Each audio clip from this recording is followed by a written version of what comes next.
moyo wangu usibabaike. Unaye Mungu mkuu sana, unaye Mungu muweza wa yote. Aliingia rohoni mwangu, kanipa kutulia, kaniambia ewe mwanangu usilie niete. Kuna walimu wawili leo. Yule ambaye alienda na somo la ziki kuu akulimaliza, na ninajua hatalimaliza, lakini atafundisha kwa pale roho atataka afikie, atakata. Kuna siku tena atakuja kuendelesha. Ubarikiwe.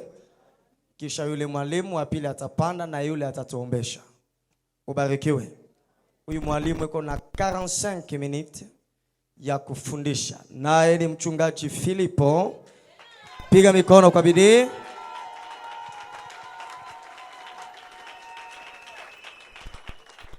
Amen. Sema amen. Basi tusome Biblia. Msomaji anipigie wa Apocalypse chapitre 10 verset 4. Ndio pale tunasoma ndio kitabu cha Ufunuo 10 na mistari ya 4. Ndio tunasoma katika jina la Yesu. Ubarikiwe. Inasema, ndugu zanguni, ndio hata ngurumo 7 zilipotoa sauti zao, nilikuwa tayari kuandika. Ndio nikasikia sauti toka mbingu ikisema, ndio tia mihuri juu ya maneno zilizosema ngurumo 7, usiandike. Pika mikono juu utukufu wa Mungu na upate nafasi ukae. Namshukuru Mungu kwa sababu ya neema na mapendo anaonisaidia, ananipa uzima na ananiwezesha, amenipa pumzi ya uhai. Shukrani yangu ya pili imwendee baba mchungaji Zakaria ambaye aliyetupa nafasi katika madhabahu hii na katika mkutano ambao Roho Mtakatifu aliomba mwenyewe upate nafasi mahali hapa na kutupanga ili tujifunze maneno ya Mungu. Shukrani yetu iende vile vile baraza ya wazee ambao waliotuvumilia wakatuachia tena muda. Na ninakubariki wewe mwenyewe ulikuwa hapa tangu dimanche ilipita, na hii dimanche Mungu akubariki sana. Nasema Mungu akubariki sana. Ukipokea baraka utasema kwa bidii, Mungu akubariki sana. Teme inasema siri ya ngurumo 7.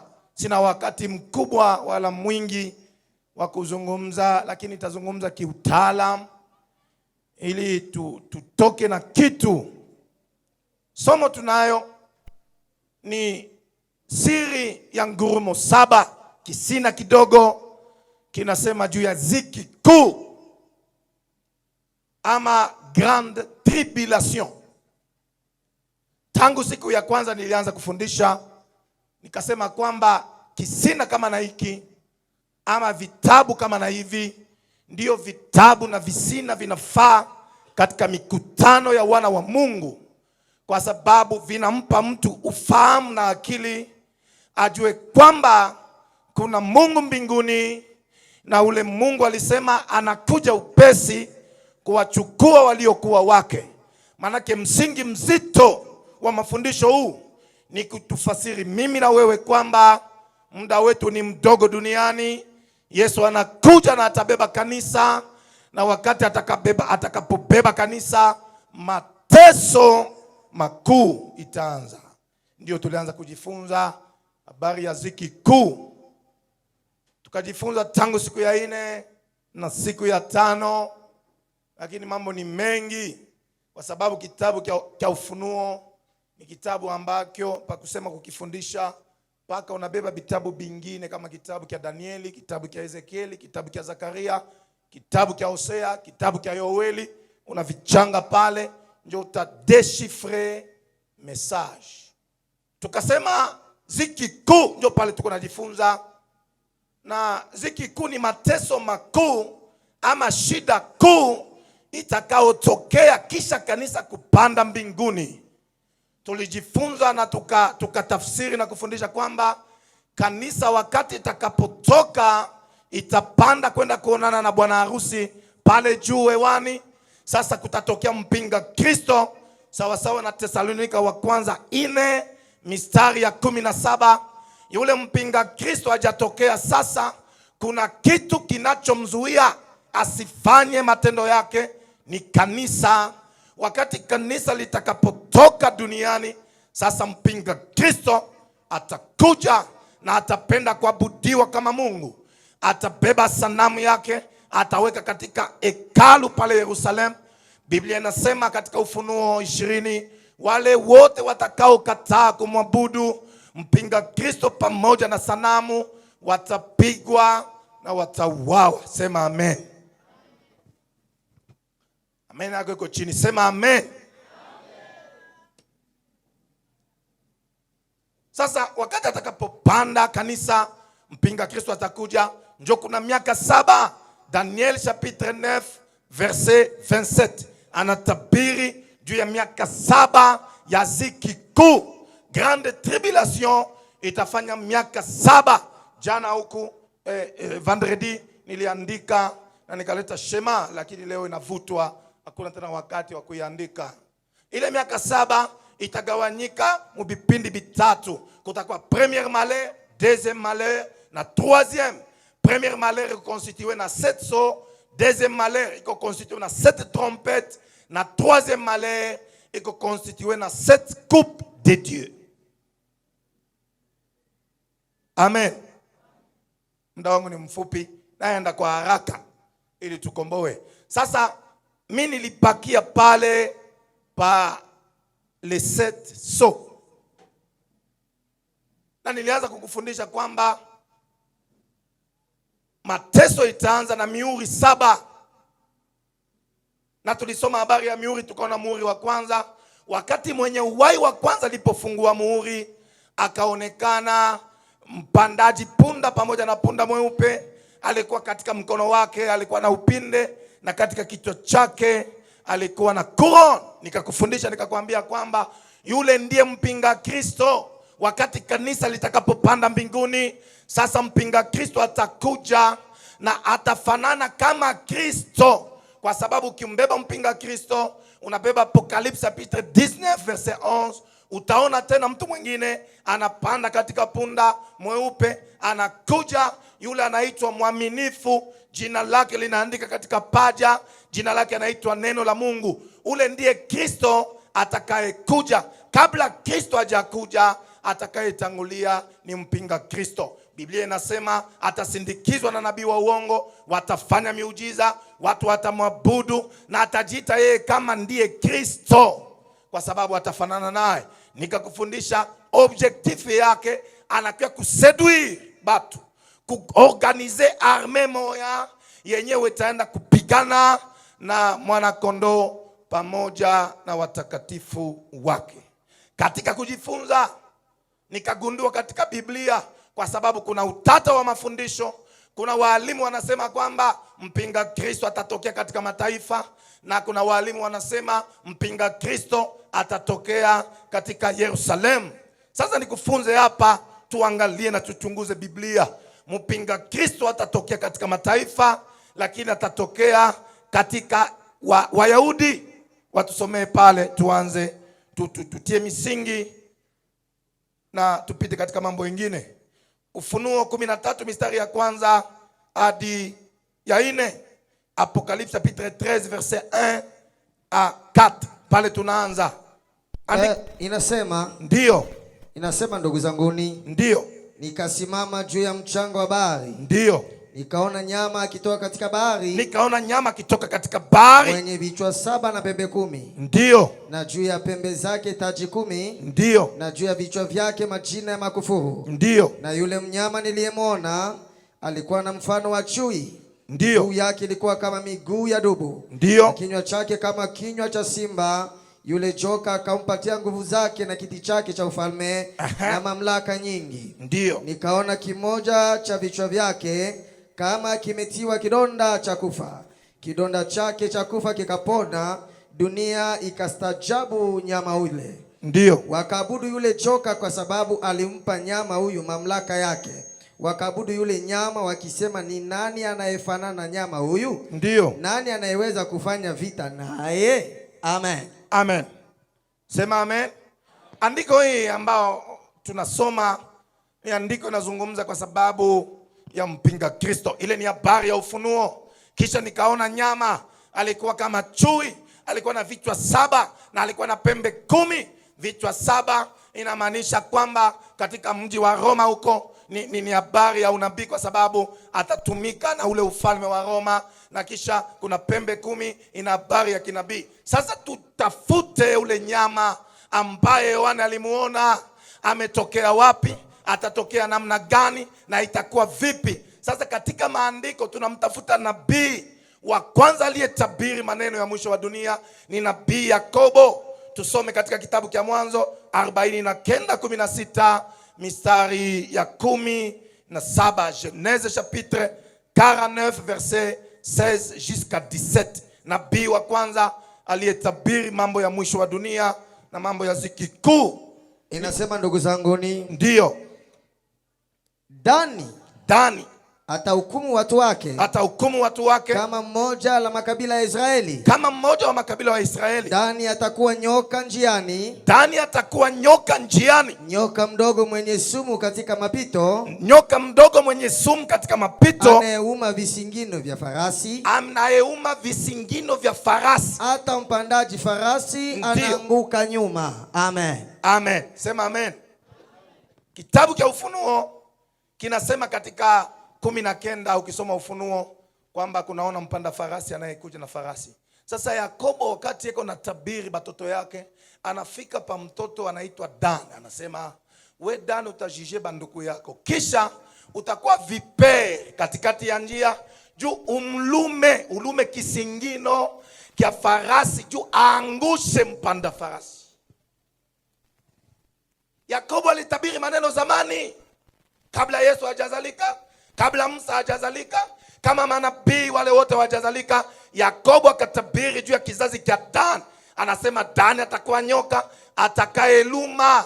Maana yake nini? Katika kizazi hiki kutatokea nyoka atakayeluma farasi na mpanda farasi, na kusudi lake ni kwa sababu amwangushe. Sasa tunabeba kitabu kile cha Ufunuo 7:4 mistari ya 8. Tuone sasa, utaangalia wakati wanaanza kuhesabu makabila ya wana wa Israeli bale ba 144,000, kuna kitu kimoja ambacho kiko pale, kizazi kia Dani kikutajwa. Watusomee 7:4 mistari ya 8. 7:4 hadi 8. Ndiyo. Inasema, ndugu zanguni, ndiyo, nikasikia hesabu yao waliotiwa muhuri katika kila kabila la wana wa Israeli. Wanasema mambo ya kila kabila ya wana wa Israeli. Twende 1,144. 1,144. Simama kwa mwalimu pale nitakatishe kitu. Kuna mafundisho inasema bale 144,000 ndio bale bantu benyewe Mungu achaba reserve dunia yote mzima. Kuna mafundisho ile, na kuambia zimishe ile mafundisho. 144,000 ayusu mataifa, inahusu Israeli. Wakati batataja makabila hapa, utaona kabila yako haina hapa. Kama sasa ni batu bote. Sasa Baluba, Bakasai, Bakandembo bataingia je? Kwa sababu kabila yao haitaji. Twende mwalimu wangu. Mistari ya 5 nasema, ndiyo, wa kabila ya Yuda 12,000 waliotiwa muhuri. Inanea kabila wa Yuda 12,000 waliotia muhuri. Anaanza na kabila ya Masi. Twende.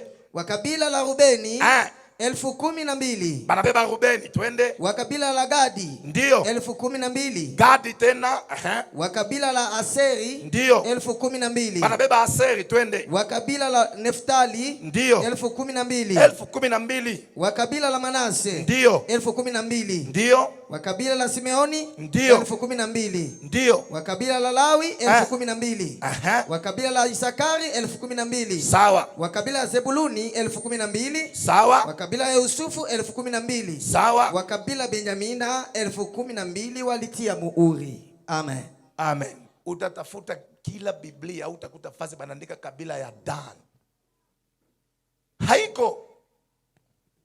Kwa sababu alitabiriwa kipindi cha Yakobo kwamba Dani atakuwa nyoka atakaye luma kisingino kia farasi ili kumwangusha farasi. Na ndio maana utaangalia mpinga Kristo atatoka katika Waisraeli na katika kabila ya Dani. Objectif yake ni kumluma farasi na mpanda farasi Kristo aanguke, na ndio maana kutakuwa vita ya Armageddon. Ni mpinga Kristo anakusanya mataifa, anakusanya arme ya dunia yote mzima ili kupigana na mwana kondoo. Biblia inasema wakati watakapopigana hawatamshinda, kwa sababu mwana kondoo ana uwezo juu ya uwezo wote. Sema amen. Yesu ana uwezo. Hatuabudu Mungu tu. Mungu ambaye tunamwabudu ni Mungu mwenye nguvu. Sema Mungu wetu ni mwenye nguvu. Ana nguvu kabisa. Hata shetani anajipanga, anapanga mabaya, anapanga vitu vibaya, lakini Yesu atampiga mpinga Kristo na wale wote watakaye kuja nyuma yake. Maana yake kisha kanisa kupanda, mpinga Kristo ataingia. Sasa tunaenda leo katika so ya pili. So ya kwanza nilikwambia ni mpinga Kristo anaingia, kazi yake atakuwa kuseduire na kuformer armée. Deuxième so, aliona cheval wa rouge. Tulisoma Apocalypse chapitre 6 verset 3 à 4. Wakati balifungua muhuri wa pili, akaona vision. Mwile vision akaona muntu moya anapanda ku cheval ya rouge eko na shuka. Nikakwambia kusema objectif ya ule cheval ni kutosha amani mudunia. Wakati mpinga Kristo atakapokuja, amani haitakuwa. Imambo tuko naona Russia na Ukraine, imambo tuko naona sijui Barwande, ile yakuwa ni mambo madogo sana, wala tujafika hata karibu. Wakati mpinga Kristo atakapoingia, itakuwa ni vita kila siku. Ndio maana nakushauri usije ukabaki wakati kanisa itakapopanda mbinguni, usije ukabaki juu ya dhambi, usije ukabaki juu ya pombe, usije ukabaki juu ya tamaa ya dunia. Tengeneza maisha. Biblia inasema naja upesi, na kokoa aliye tayari kufungua, nitaingia nyumbani kwake, nitakaa pamoja naye, nitakula pamoja naye. Usibaki, kwa sababu ule cheval wa rouge anakuwa na objectif kutosha amani duniani.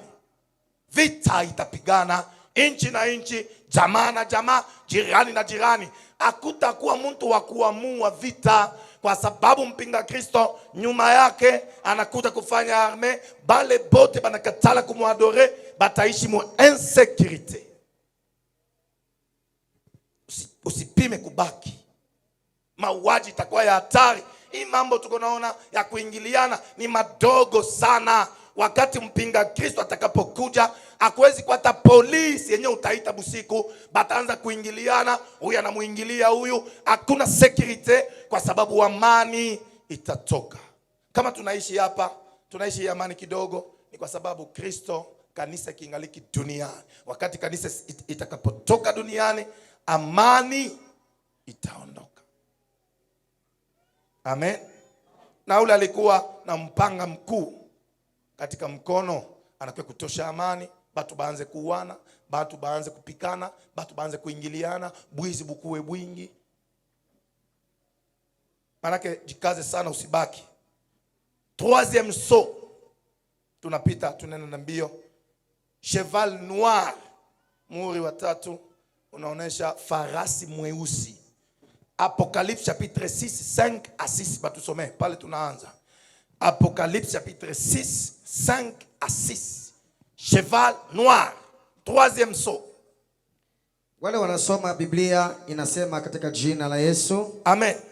Na wakati alipofungua muhuri wa tatu, ndio Nikasikia nyama ya tatu mwenye uhai akisema kuja uone. kuja uone. Nikaona na tazama, Aha. farasi mweusi, naye aliyempanda Ndiyo. ana mizani mikononi mwake. Ana mizani mikononi mwake. Nikasikia sauti katikati ya nyama wane wenye uhai ikisema, Ndiyo. pishi la ngano kwa pata 2, Ndiyo. na pishi 3 ya shairi Ndiyo. kwa pata 2, wala usiharibishe mafuta wala mvinyo. Amen. Amen. Sema amen. Troisième soir anafungula, anaona vision, cheval mweusi na mwenye kumpanda kwa mikono yake kuna balance. Ndio Mswahili banaita mizani. Kuna balance. Kisha mpinga Kristo kuingia, kisha kutosha amani mdunia. Unajua itakuwa ni kipindi cha mateso, itakuwa ni walwanji. Kipindi cha mateso. Batu beko nateseka juu ya insécurité. Cheval mwingine anashuka mweusi na mwenye kumpanda eko na balance, eko na mizani. Maana yake ni nini? Balance kibiblia, ukisoma Levitique chapitre 26 verset 26, balance inakuwa inasymbolize njala, la famine, njala.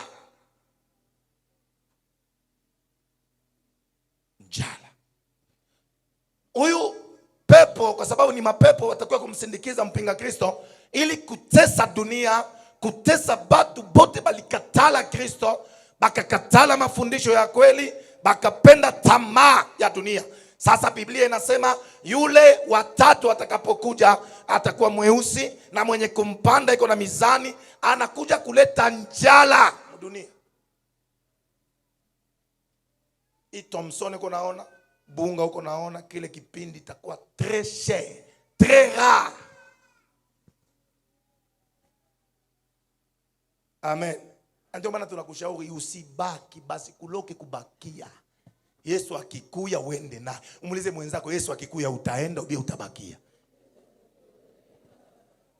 Kuna wale watu atakuja na njaa, bunga bupatikani, chakula ipatikani, watu wanaanza kukulana. Kama ukisoma kipindi kile kipindi kia Yeremia, Lamentation chapitre 4 chapitre 5, Biblia inasema wakati mfalme Nebukadneza alitoka Babylon, akaja akaasiege ile mgini wa Yerusalem 3 ans, basoda banazunguruka. Biblia inasema njala ikaingia Yerusalem. Paka banamuke, Biblia inasema kukatoka banamuke bawili bakaanza kuulizana, leo tukule wako? Manake itakuwa kipindi kenye ba mama bataanza kula batoto. Njala ilifika kile kipindi wakati Nebukadneza anatuma baskari bazunguruke mgini wa Yerusalem miaka 3, batu beko ndani, byakula bingi wala bitoki, beko naogopa kusema tukifungula milango batatuingilia. Sasa njaa ikaingia katika Yerusalema, paka batu banaanza kula batoto. Amen. Kuna njala na kuna njala. Kuna njala inakubamba hivi, unashinda kwa kufanya, unabeba mkulu unakata, kisha unaweka kule, kama sijui unaweka ni bandaji kama ni nini, unabeba mkulu wako unauweka kumoto, unafanya beefsteak senya, tia pale.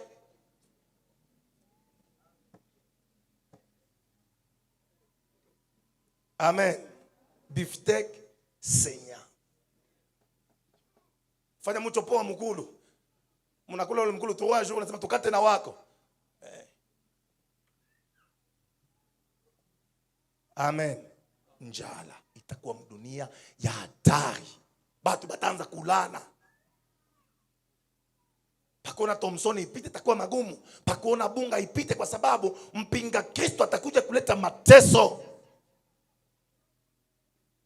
Lakini kipindi hiki ukisoma kitabu cha Mathayo 6, Yesu anasema msisumbukie chakula, mtakula nini, mtakula nini, wala mtakunywa nini, kwa sababu Baba yenu aliye mbinguni anajua chochote mnacho lazima. Angalieni ndege wa anga. Ni kipindi kikanisa hiko njoo anatushughulikia. Njoo utaona mtu weko hapa ana na kazi kila siku anakulaka. Unakulaka je? Paske mkono wa Mungu uko juu ya maisha yako.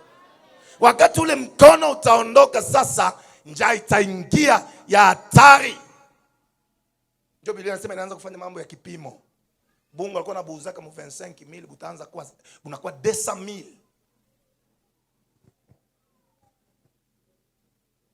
Amen. Wewe unajua hata njala hii. Njala inanipeshaka hata mtu atatonge. Njala. Tona kama mtoto wakuli bia, unamwona yuko nakata matonge moya. Paka unaangalia kikata atonge nafasa vile ampule kitu kimoja kinatoka huko. Amen. Mimi nakumbuka historia moya ni fasirie juu ya njala. Ilikuwa familia moja siwezi kuitaya. Ile kizazi kilikuwa cha njala, tena ile kipindi kilikuwa cha njala. Sasa mwile familia mlikuwa bantu mingi na balikuwa na kaka yabo moya. Sasa ule kaka yabo kama banaweka mchele pale na maragi, alikuwa anafanya kama iko naangusha ingine pa meza. Anabeba bia mingi, anafanya vile naanguka pa meza. Anabeba bia mingi ndio ilikuwa. Iko nakula ingine biko naanguka pa meza. Utasikia kumwisho, sababu mnamaliza yeye anabeba sahani anakokota. Siku mama mloko wake unaona, anasema hata siku moja anamwambia mkubwa, vile anakula tena kunaangusha mpaka pa meza. Anamwambia mkubwa, acha ni buchafu, ni bukokote. Anamwambia kama ni buchafu ni bwangu, niachie, ni bwangu.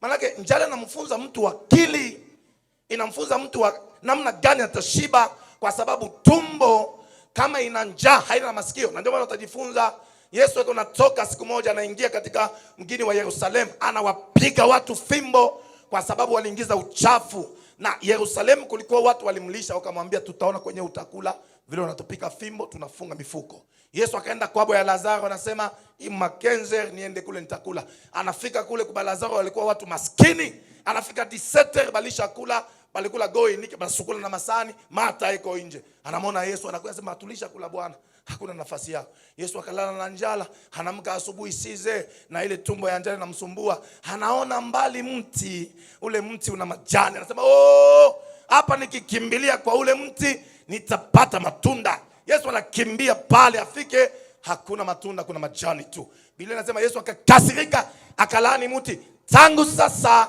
usitoe matunda, mti ukakauka. Tunajifunza katika maandiko. Psalm chapitre 1 verset 4. Biblia inasema mtu wote mkamilifu ni kama mti uliopandwa pembeni ya maji, unaozaa matunda kwa wakati. Lakini Biblia inasema kipindi cha Yesu haikuwa wakati wa figie, anaulaani. Sipendi kwenda mumahatua yengine, na bakia tu literal. Analani mti usitoshe matunda. Njala naleta kasirani. Njala naleta mandoto munyumba yenye na ya maana. Bibi anaanza kumlota bwana, na kulota kia chini kinakuwa kia Messi kia yule kia Ronaldo. Tunaona mandoto ya vile. Ni njala inaingia nyumbani mpaka mandoto inabadilika. Amen. Na njala kiingia nyumbani, hata mama utamuona furaha inako tena. Anakuwa anaanza kuimba mamimbo paka ya huzuni. Hakuna rafiki kama Bwana. Ndio mimbo anaanza kuimba. Maana Bwana Yesu anatena, Yesu ndio rafiki, Bwana mwenye alimuoa anatena rafiki. Kwa sababu njala inaingia nyumbani. Kipindi kile kitakuwa kia shida, watu watahangaika, kula kutakuwa vigumu, itakuwa mahangaiko mazito. Na kuambia kwamba usipitie kile kipindi. Yesu atakapokuja akuchukue aende na we mbinguni. Sema nitaenda mbinguni. Sema tena kwa bidii, nitaenda mbinguni. 4e saut. Cheval verdâtre. Manake kuna couleur ya vert, inaenda saka couvert verdâtre. Apocalypse chapitre 6 verset 7 à 8. Nachunga muda wangu vizuri, Mungu atanisaidia nimalize hapa. Apocalypse chapitre 6 7 à 8. 4e saut, cheval verdâtre. Inasema ndio, na wakati alipofungua muhuri wa 4, nikasikia sauti ya nyama mwenye uhai wa 4 akisema kuja uone. Kuja uone. Nikaona tazama farasi ya rangi kama nyeupe. Kama nyeupe. Na yeye aliyempanda jina lake ni Mauti na Adeze, akifuatana naye. Ndio. Nao wakapewa mamlaka juu ya sehemu moja ya 4 ya dunia. Ndio. Waue kwa upanga na kwa njaa. Ndio. Na kwa kufa na kwa nyama za dunia. Amen. Amen. Sema amen. 4e saut, wakati banafungula kaona malaika eko na rangi kama mweupe, mfransa wanasema verdâtre. Asa alikuwa na kazi ya kuua. Objectif ya malaika andika, c'est tuer un quart de la population terrestre. Ndio objectif, un quart. Par exemple, leo tuko 7 milliards d'habitants. Ukibeba un quart, donc on a divisé les 7 millions et 7 milliards par 4. Utapata 1 million et quelques.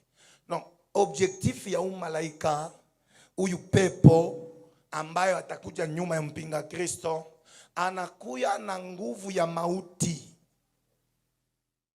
Amen. Nyosha mikono yako juu. Sema, Bwana Yesu, ninataka ufungue masikio ya kiroho nisikie ujumbe wa pili kutoka kwako. Sema kwa bidii, nisikie ujumbe wa pili kutoka kwako, ili wokovu isipotee ndani ya maisha yangu. Katika jina la Yesu. Piga mikono kwa bidii. Nitasaidiwa na mchungaji Kalebu anapokaribia. Piga tena mikono. Piga tena mikono kwa bidii.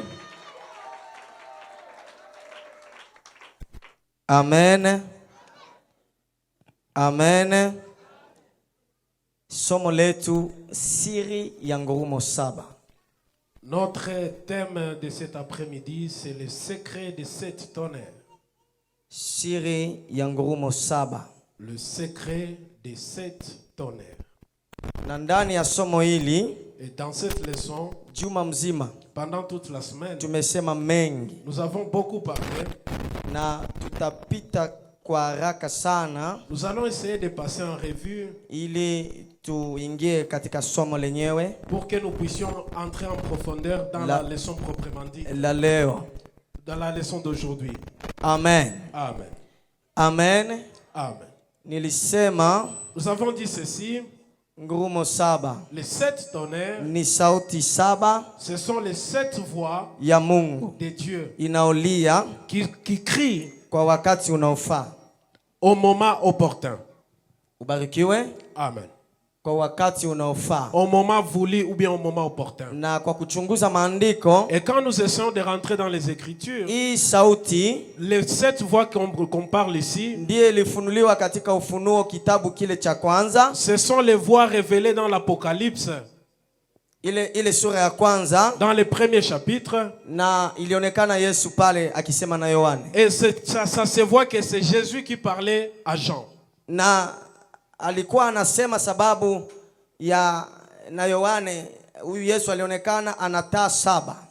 Et ça se voit que Jésus avait 7 lampes. Na ilikuwa inamaanisha kanisa saba la Asia. Et les 7 lampes signifiaient ou bien symbolisaient les 7 églises de l'Asie. Na katika ile sura ya pili, et au deuxième chapitre, anakuja sasa kusema naye sababu ya makanisa saba ya Asia. Il est venu maintenant parler concernant les 7 églises de l'Asie. Na makusudi ya kusema naye, l'objectif est de parler à Jean-Baptiste, à Jean. Ni kusudi ili kanisa lijitayarishe liende peponi. Ça visait à ce que l'église puisse se préparer afin d'aller au ciel. Kusudi ngurumo hii inapofunuliwa, l'objectif de cette tonnerre, ni kwa sababu ya uziki kuu itakao kuja ndani ya dunia. Ça prépare les gens parce qu'il y a une grande tribulation qui vient. Ndio kwa maana ukianza ile sura ya pili na ya tatu inaongea mambo ya kanisa. C'est pourquoi tu verras au deuxième et au troisième chapitre de l'Apocalypse, ça parle des églises. Na sura ya 4 mstari wa kwanza inaonesha unyakuliwa wa kanisa. Au chapitre 4 premier verset, on parle déjà de l'enlèvement de l'église. Biblia inasema Yohane akaona mbingu zimefunguka. La Bible dit Jean vit le ciel ouvert. Na wakati mbingu zinafunguka, et lorsque le ciel était ouvert, akasikia sauti inamuita. Il a entendu une voix qui l'appelait. Panda paka huku. Il lui disait monte jusqu'ici. Katika lugha ya Kiunani, dans la langue grecque, inasema meta tauta. Ça parle comme il vient de le dire, meta tauta. Meka pauta. Panda hadi huku. Viens jusqu'ici chez moi. Maana yake meta tauta ni neno la Kiunani linaonyesha kanisa kutosha hapa na kwenda peponi. C'est un mot grec qui signifie l'église prise ici et amenée jusqu'au ciel. Ili lisikutane na mabaya itakao kuja. Pour que l'église ne puisse pas rencontrer les difficultés qui viennent. Na kuna walimu wengine wanafundisha hivi. Et certains enseignants disent wanasema kanisa alitaenda litabaki hapa. L'église ne montera pas au ciel, ça restera ici. Nikitabaki hapa. C'est ça même l'enseignement pour certains enseignants. Namtaka mwalimu wa kwanza. J'ai aimé les premiers enseignants. Anatupatia kindani sana cha mafundisho. Il a essayé un peu d'approfondir notre enseignement. Na sina muda kuingia sana huko. Et moi je ne vais pas beaucoup toucher dans ce côté-là. Alisema, il a dit ceci. Baada ya kanisa kwenda, après que l'église puisse partir, kuna watu watabaki. Il y aura des gens qui vont rester. Wale walikuwa katika maisha mabaya, les gens qui menaient une mauvaise vie, batabakia. Ils vont rester. Sasa mpinga Kristo wakati atakuja, et lorsque l'antéchrist viendra, wakati atakuja, lorsqu'il viendra, atakuja ili kuonesha ni mtu mzuri. Il viendra faire voir aux gens qu'il est la bonne personne. Na kisha atageuka anaanza kutesa watu. Par après il va se retourner pour commencer à faire souffrir les gens. Ukisoma ile Ufunuo 6, lorsque tu lis l'Apocalypse 6, ile mihuri inasema pale, lorsqu'on parle des sceaux dont on indique là-bas, watu waliokatiwa vichwa sababu ya Injili, il y a des gens qui ont été décapités à cause de l'évangile, na wamekaa chini ya madhabahu et qui sont assis tout près de la chair dans le ciel. Ili Bwana wa mbingu alete hukumu. Ils pleuraient en réclamant la vengeance. Na huyu Mungu akaonekana sasa kusema nao. Et Dieu s'est révélé en disant, ya kusema, il disait à ces gens-là, musubiri, attendez, patientez. Lazima ile hesabu yenu yene. Patientez jusqu'à ce que le nombre de gens qui seront martyrs de l'évangile puisse s'accomplir. Que ce nombre-là puisse s'accomplir. Et ces gens-là, on les voit très bien. Dans Apocalypse 13. Verset 15 à 16. Quand tu lis, tu vas comprendre que ce sont des gens qui ont voulu se prosterner devant Israël. Ce n'est pas seulement Israël. Il y aura des gens qui vont refuser de se prosterner.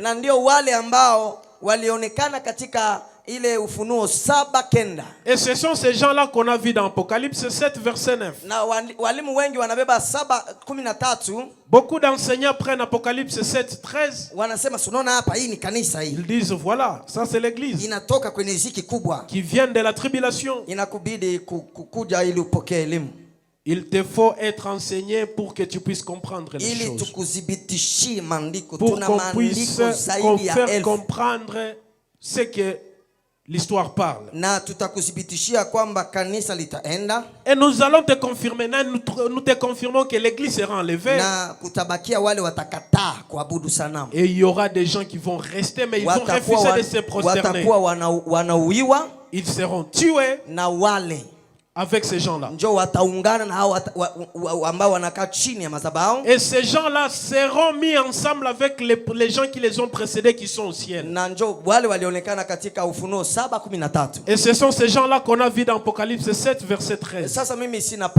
Mais moi je ne suis pas là. Moi je vais plus parler avec comme sous-thème qui dit Kanisa saba la Asia.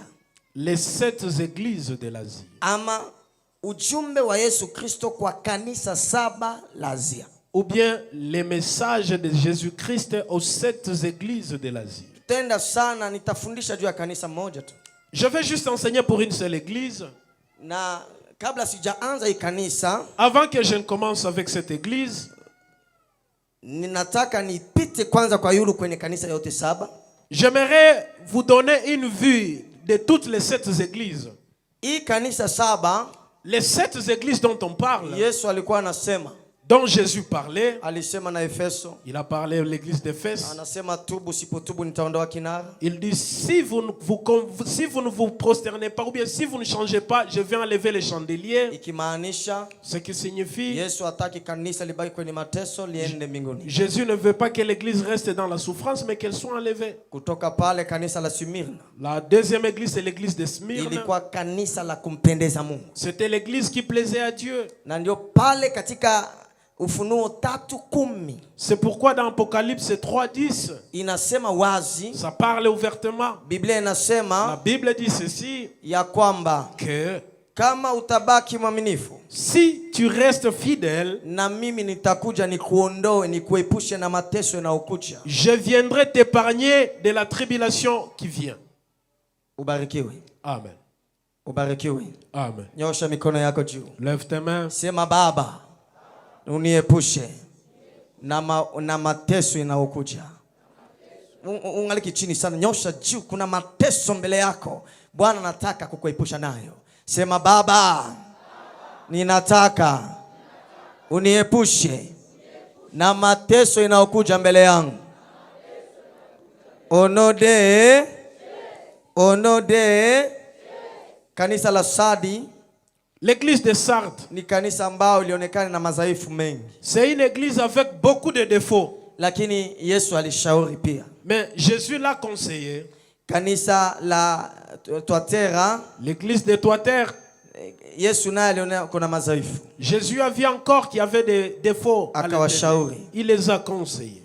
Kanisa la Pergamo, l'église de Pergame, akawashauri pia. Jésus a aussi conseillé cette église. Kanisa la Laodikia, l'église de Laodicée, ambao ni kanisa la leo. C'est ça même l'église d'aujourd'hui. Walimu wengi wanafundisha hivi.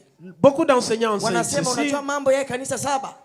Vous connaissez au moins les œuvres de cette église ici? Sio makanisa yaliyokuwa ni mahistoria tu haya. Ces églises n'ont jamais existé, ce ne sont que des histoires. Ule ni uongo. Ça, ce sont des faussetés. Tena uongo mzito. Ce sont des faussetés qu'ils racontent. Kanisa la Efeso lilianza na mtume Paulo. L'église d'Éphèse a commencé avec l'apôtre Paul. Miaka 30 kabla ya Yesu. 30 ans après Jésus. Yeye ndio mwanzilishi ya kanisa la Efeso. C'est Paul qui a commencé l'église d'Éphèse. Amen. Amen. Amen. Amen. Amen. Amen. Sasa leo aujourd'hui, tutaona tu kanisa moja. Nous allons voir juste une seule église. Kanisa la Efeso. L'église d'Éphèse. Ninarudi pale. Je rentre encore. Ili tujifunze kindani sana. Pour qu'on puisse entrer en profondeur à cause de l'église d'Éphèse. On a déjà lu Apocalypse 10, 1 jusqu'à 4. J'entre, je prends les mêmes versets puis on continue. Amen. Amen. Andika hivi. Écrit. Kila kanisa ina mambo 8. Chaque église a 8 choses. Kila kanisa ina mambo 8. Chaque église a 8 choses, ou bien est caractérisée par 8 faits. Neno ya kwanza ni salamu. Salamu. Chaque église est caractérisée par 8 faits. Premier fait, on salue d'abord, la salutation. Ni salamu. Salutation.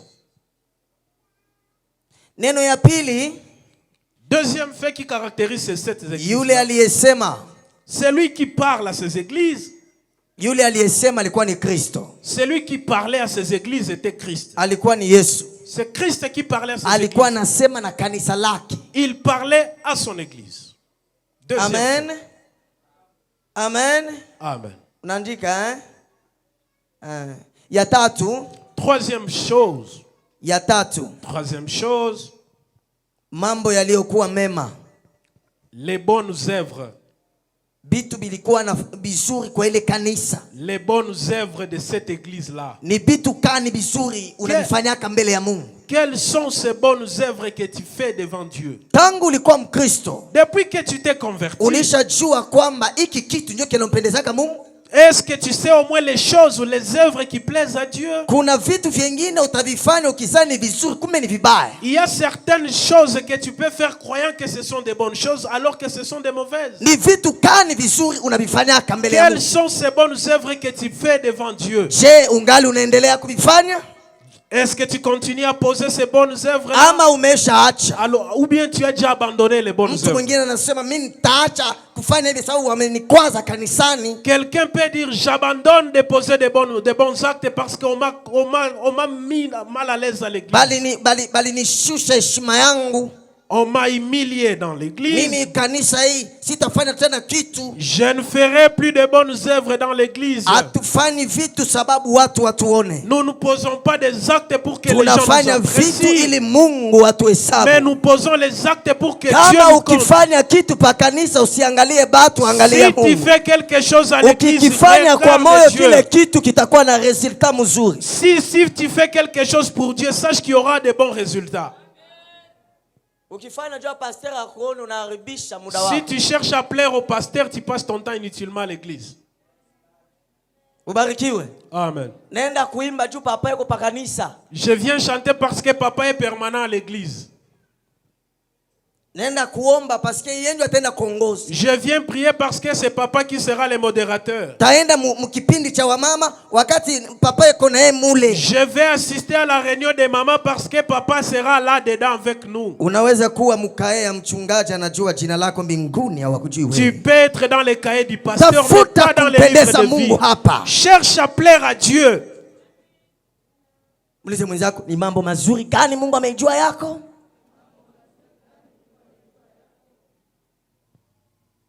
Andika. Écris.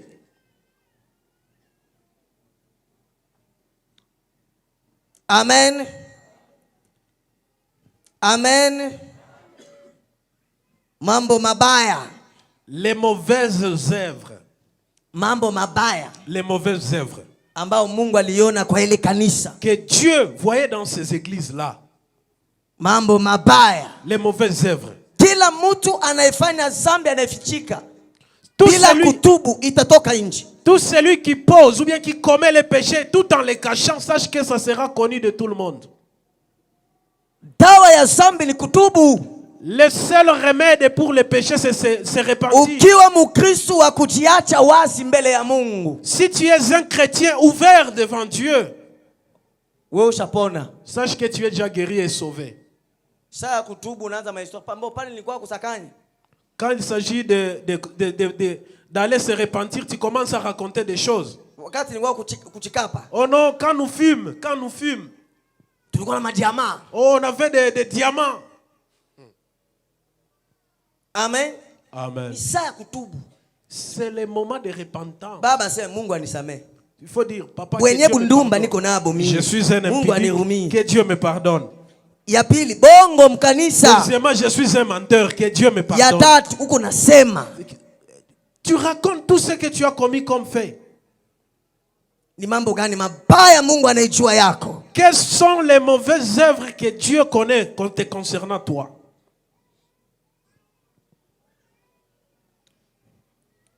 Andika. Ni yangapi ile? Yangapi? Ya tatu? Ya ine? Ya tano? Cinquième fait. Nini iliwapasha kufanya? Les recommandations. Nini iliwapasha kufanya? Les recommandations. Nini iliwapasha kufanya? Qu'est-ce qu'ils devraient faire? Qu'est-ce que Dieu leur recommandait? Mungu alikuwa anapenda bafanye nini? Qu'est-ce que Dieu voulait c'est que ces églises-là puissent watu wako wanatenda mambo gani? Qu'est-ce que Dieu voulait c'est qu'ils posent comme acte? Ya sita. Sixième fait. Ni maonyo. Mungu anabashauri. Dieu les conseille. Kila mtoto atapendewa na Mungu.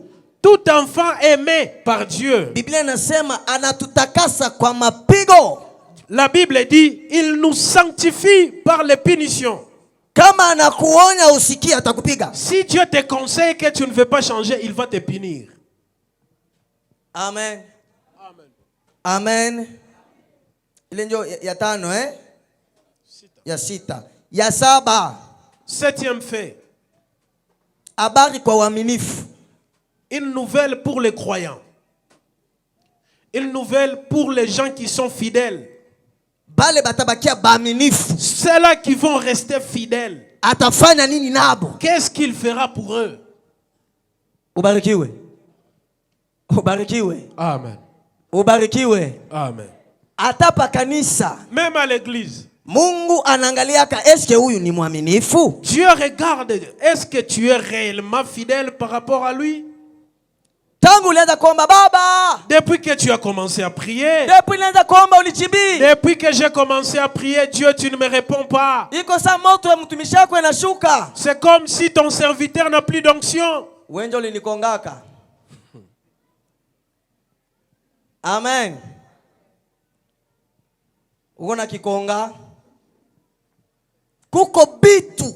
Il y a des choses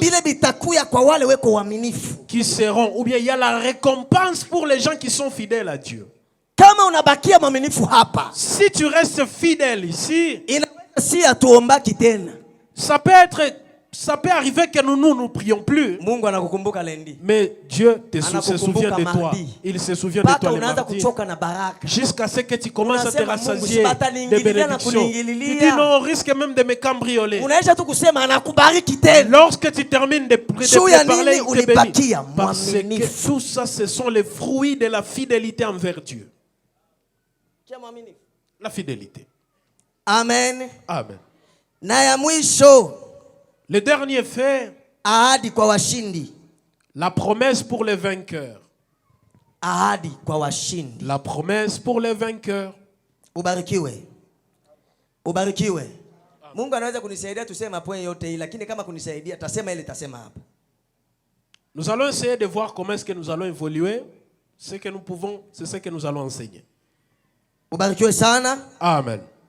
Ubarikiwe. Amen. Sauti hii ya ngurumo, la voix des tonnerres, inakuja kutayarisha kanisa. Vient préparer l'église. Sababu ni sauti ya mwisho wa dunia. Parce que c'est la voix de la fin du monde. Na hii sauti, et cette voix, ina ujumbe wa mwisho wa dunia. A le message de la fin du monde. Inakuja kwanza kutayarisha kanisa. Cette voix vient d'abord préparer kutayarisha kanisa kuondoka. Et préparer l'église pour l'enlèvement. Inaanza mateso. Et après l'enlèvement, ce sont les souffrances qui commencent. Et je veux que Dieu t'épargne de ces souffrances. Il y a des églises où on vous prêche les recevoir. Des églises où on te dit des enseignements pareils, ce sont des faux enseignements. L'enseignement qu'on dit de trop bas, c'est ça l'enseignement du salut. Moi je te dis, même si tu ne seras pas béni, un jour la mort viendra. Et lorsqu'il y aura la mort, où iras-tu? Amen. Le corps que tu es en train de parfumer, faire tout ce que tu veux là, laisse-moi te dire, c'est rempli d'insectes comme tu n'as pas idée. Lorsque tu meurs, ce corps-là va se décomposer. Amen. Mais lorsque tu meurs en Christ, la première des choses, il va t'enlever. Deuxième des choses, lorsque tu seras enlevé, il va te donner un corps avec une autre gloire. Tu auras un corps différent de celui que tu as. Troisième des choses, tu vas vivre avec lui éternellement. Là où il sera, c'est là que nous aussi nous serons. Mwambie mwenzako unapenda kurate hivi. Juu ya bongo. Mugeukie. Umwambie unapenda kurate hivi. Juu ya bongo. Na bongo bola.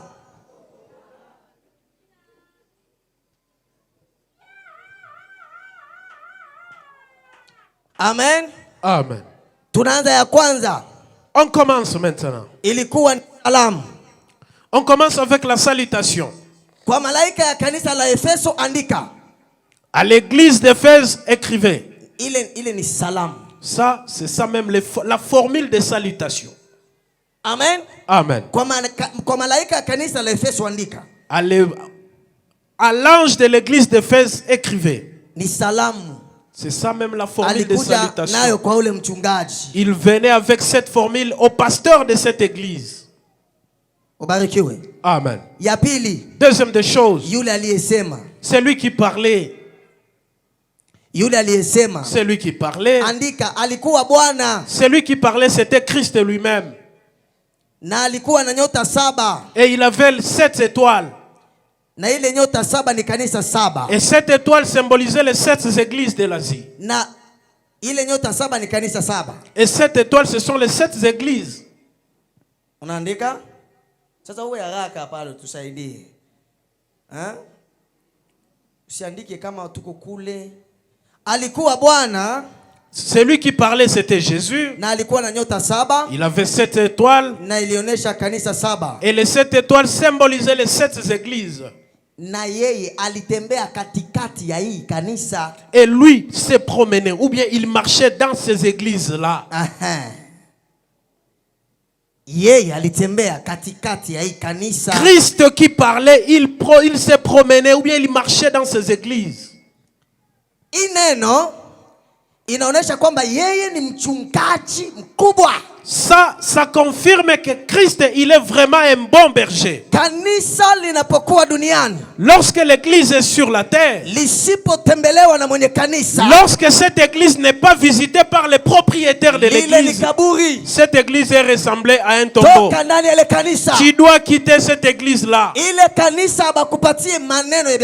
Lorsqu'une église ne te donne pas la bonne parole, la parole venant de celui qui est le propriétaire, tu dois quitter cette église.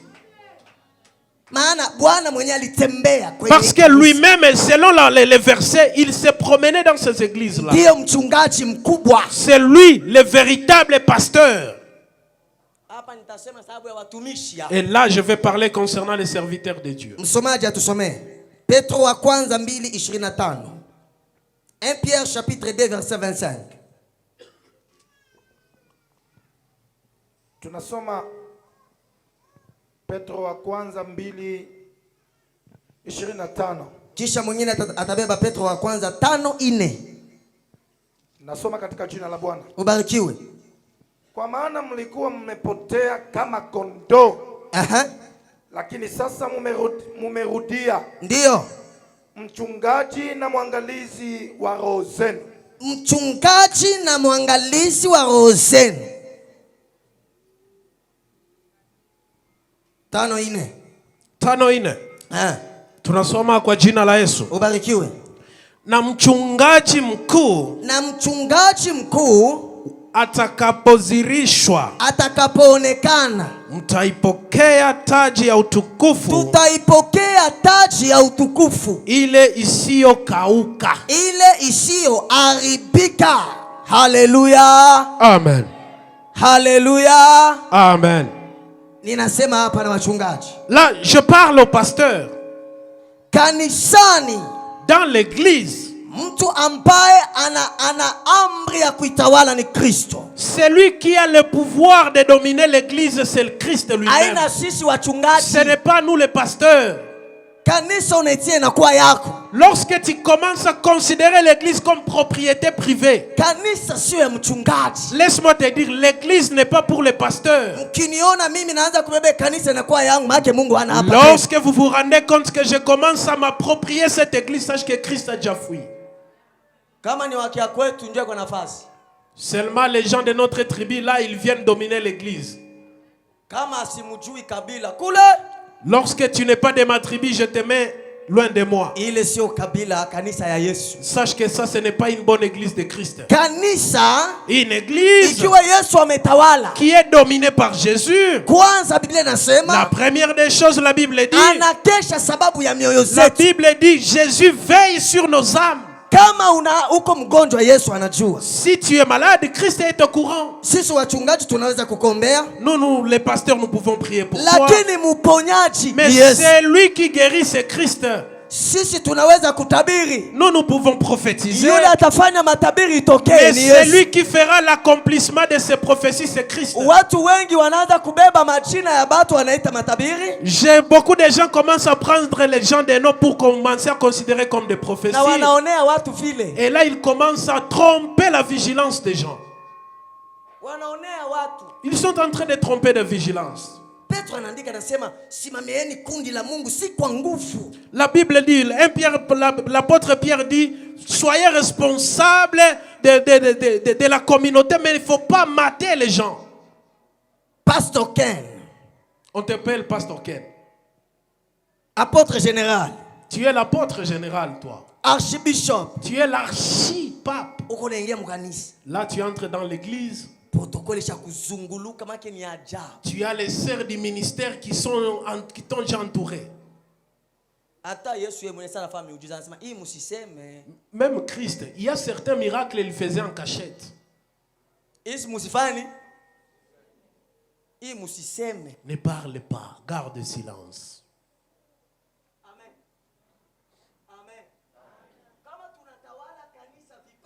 Lorsque nous allons dominer l'église dans les mauvais sens, c'est fini. Jésus va nous laisser. Amen. Amen.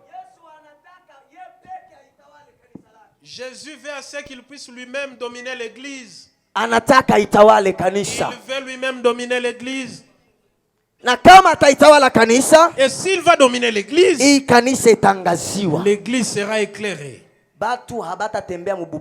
Les gens ne vont pas marcher dans l'aveuglement. On vous vend les pommes d'onction, l'eau d'onction. Prier pour les choses, ce n'est pas un péché. Mais les défauts ou bien les péchés, c'est quand tu vends les choses là. Ignorant qu'ils sont, les gens aussi, quand on leur dit de venir prendre une couverture d'onction, ils nous achètent ça. Les sœurs qui aiment porter des pantalons, il y a même des pantalons d'onction. Dès que tu portes ces pantalons, il y a l'onction du mariage qui t'accompagne. Et là, tu feras la transition dans le célibat.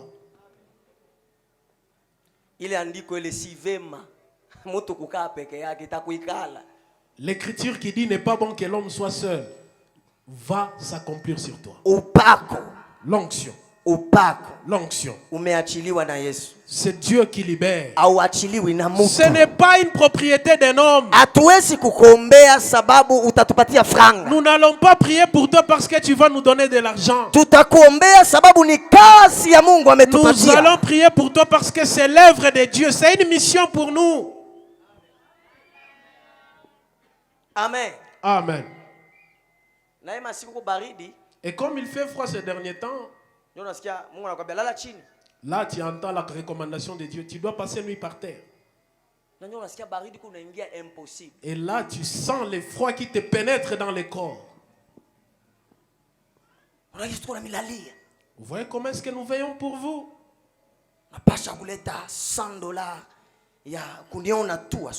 Et là, quand tu es un pasteur escroc, tu dis aux gens, avant de me voir, il faut un $100. Tu dois abandonner ce comportement. Je te dis, tu dois abandonner ce comportement. Si Dieu te donne son ministère, tu dois travailler dans la fidélité envers Dieu. Amen. Amen. La Bible dit lorsque le grand pasteur sera révélé, il va nous donner la couronne. Tu veux perdre la couronne à cause de futilité, pasteur.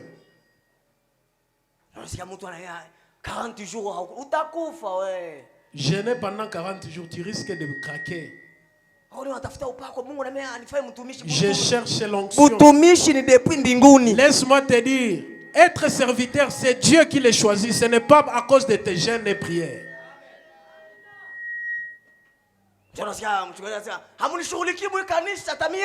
Et là, la personne qui gêne, qui dit non, vous ne prenez pas soin de moi. Si Dieu t'appelle, il fera ce que l'argent soit ton esclave. Lui-même, il fera ça. Amen. Lui-même, Dieu. Numéro RTL, faut pas aller donner le numéro RTL Mani à la radio. Ce n'est rien tout ça. Enseigne seulement. C'est ça, ce que vous appelez l'enseignement de basse classe. mambo yalikuwa mema. Les choses bonnes, les œuvres, les bonnes œuvres. Deuxième des choses, les bonnes œuvres. Mambo yalikuwa mema. Les bonnes œuvres. Mambo yalikuwa mema. Les bonnes œuvres. Andika. Écrit. Bwana anatupenda. Dieu nous aime. Na anatafuta ndani ya maisha yetu. Et il veut à ce que dans nos vies. Anatafuta ndani ya maisha yetu. Il veut à ce que dans nos vies. Maneno yanaweza kumusifu. Dieu nous aime. Il veut à ce que dans nos vies nous ayons des choses qui vont les glorifier. Tuanze kufanya vitu bili bitakuwa na sifu jina lake. Il veut que nous posons des actes qui vont rendre gloire à Dieu. Amen. Amen. Amen. Amen. Bitu biko bizuri mbele ya Yesu. Les choses qui plaisent à Dieu. Bile biko bizuri. Les choses qui plaisent à Dieu. 1 Corinthiens chapitre 1 verset 4 à 8. Wakorintho wa kwanza 1:1 hadi 8. Inasema nini? Haraka haraka mwalimu.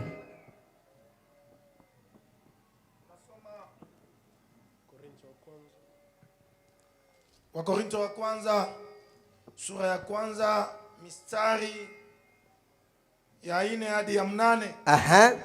Tunasoma katika jina la Bwana. Ubarikiwe. Ninashukuru Mungu wangu siku zote kwa ajili yenu. Aha. Kwa sababu ya neema ya Mungu mlioipewa katika Yesu Kristo. Aha. Kwa kuwa katika kila neno mulitajirishwa katika yeye. Katika maneno yote na maarifa yote. Aha. Kama ushuhuda wa Kristo ulivyothibitisha ndani yenu. Hata amupungukiwi zawadi. Mukingojea ufunuo wa Bwana wetu Yesu Kristo. Ndio. Naye atawathibitisha ninyi hata mwisho, musilaumiwe katika siku za Bwana wetu Yesu Kristo. Amen. Andika tuwezi soma. Philippiens 1:3-6. Philippiens 1:3-6. Colossiens 1:3-8. Philippiens 1:3-6. Colossiens 1:3-8. Ndani ya kanisa la Efeso, dans l'église d'Éphèse, alikuta mambo 7. Il a trouvé 7 choses. Yes. Jésus. Ya muzuri. De bonnes œuvres. 7. Mambo 7. 7 choses qui plaisent à Dieu. Ya kwanza. La première des choses. Matendo yao. Leurs œuvres. Matendo yao. Leurs œuvres. Walimtumikia Bwana sana bila kuchoka. Ils ont travaillé pour Jésus sans se lasser. Walimtumikia Yesu bila kuchoka. Ils ont travaillé pour Jésus sans se lasser. Matendo mema Yesu aliona ni bidii ya kazi balikuwa nayo. Jésus a vu comme bonnes œuvres pour ces gens-là, c'est travailler pour lui sans se lasser. Kanisa leo. Si nous sommes une église aujourd'hui, tutafute Mungu atuhesabie. Pour que nous cherchions à ce que Dieu nous compte. Tumtumikie Bwana bila kuchoka. Nous devons travailler pour lui sans se lasser. Kazi ya Bwana iwe deni moyo yako. L'œuvre de Dieu doit être un motif pour lequel tu vis sur la terre. Tafuta kile kitu ambacho utakifanya kwa bidii, Mungu akuhesabu kila siku. Cherche quelque chose que tu feras pour Dieu pour que il puisse te compter chaque jour. Amen. Amen. Amen. Amen. Kumtumikia Mungu bila kuchoka. Travailler pour Dieu sans se lasser. Ile kazi unaijua unakuwa nayo. L'œuvre ou bien le ministère ou bien les dons que toi tu as là. Tumika bila kuchoka. Tu dois travailler sans te fatiguer. Sikia neno kuchoka. Quand on parle de fatigue, ni mambo ya mishale. Ce sont des flèches. Kuna mavita ya masemo. Il y a des combats, des tiraillements dans l'œuvre de Dieu. Mtu akisimama kumtumikia Mungu. Si quelqu'un se soulève ou bien se lève pour travailler pour Dieu, là on commence à les combattre. On commence à te combattre par des paroles. Qu'est-ce qu'il cherche à nous faire voir? Nous sommes les commenceurs de... Qu'il commence lentement. C'est nous qui avions. C'est nous qui avions. Quand tu entends ce genre de paroles, tu abandonnes. La Bible dit ceci. Jésus les a enrichis, tous ces gens-ci. Parce qu'ils ont manifesté la volonté de travailler pour lui sans se fatiguer. Amen. Amen. Amen. Amen.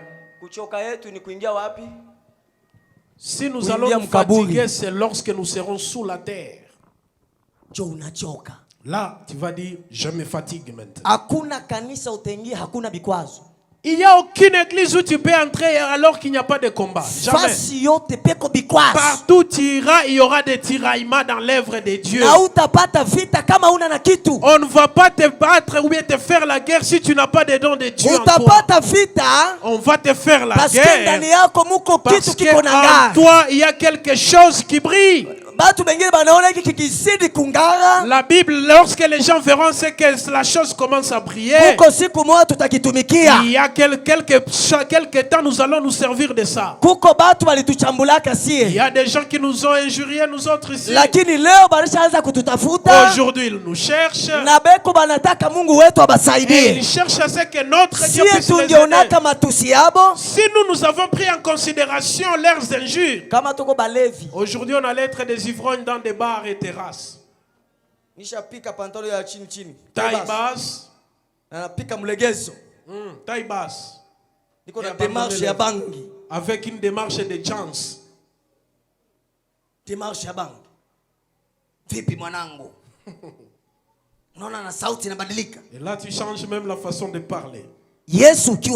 Si tu as Jésus, si tu travailles pour lui sans se lasser, même ton corps il va commencer à rajeunir.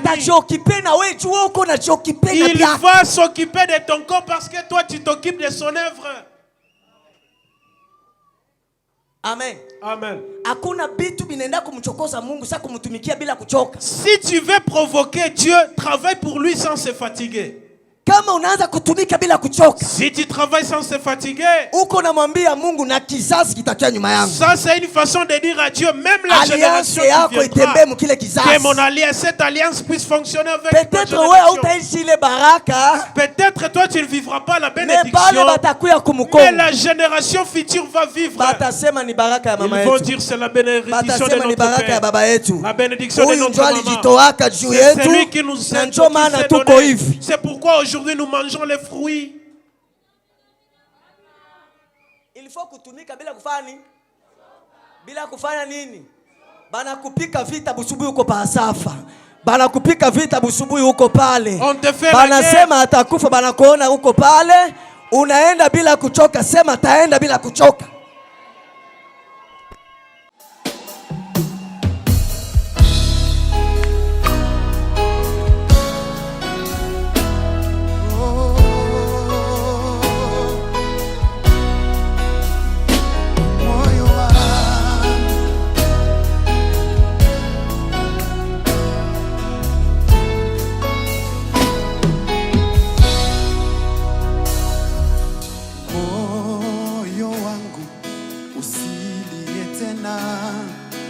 Moyo wangu usibabaike, unaye Mungu mkuu sana, unaye Mungu muweza wa